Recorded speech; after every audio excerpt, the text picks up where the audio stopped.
تو بڑے افسوس سے کہنا پڑتا ہے کہ اب وہ جو کی بورڈ واریئرز ہیں اب وہ میرے خیال میں دہشت گرد واریئرز بن چکے ہیں، کیونکہ اتنی بری طرح ان کی ذہن سازی کی گئی ہے کہ وہ بالکل جسے کہتے ہیں نا کہ اس وقت گمراہی کی وجہ سے وہ ان کو سمجھ نہیں آ رہی کہ پاکستان جو ہے اس کی کیا وقت ویلیو ہے ان کے لیے، اور وہ اپنے ہی ملک پہ پے در پے حملے کر رہے ہیں۔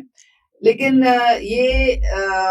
جو معاملہ ہے کوئی اتنا حیران کن اس لیے نہیں ہے کیونکہ یہ جو پاپولزم کی جو سیاست کرتے ہیں بانی صاحب، اس کا ٹول ہوتا ہے پروپیگنڈا۔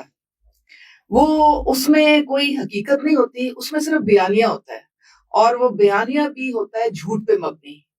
جھوٹ، پروپیگنڈا، فیک نیوز، یہ سارا وہ ایک منبع جمع کرتے ہیں اور لوگوں کے دماغوں میں پھینکنا شروع کر دیتے ہیں، اور وہ بھی ادھر سے نہیں پھینکنا شروع کرتے ہیں، وہ آپ دیکھیں گے کہ وہ سارے فیک جو باٹس اور جو ان کی جو اکاؤنٹس ہیں وہ آپ کو اس کے تانے بانے دبئی سے، انڈیا سے،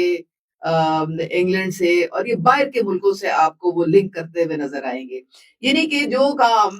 ہمارا دشمن کرتا تھا پہلے، وہ اب انہوں نے اپنے ذمہ لے لیا۔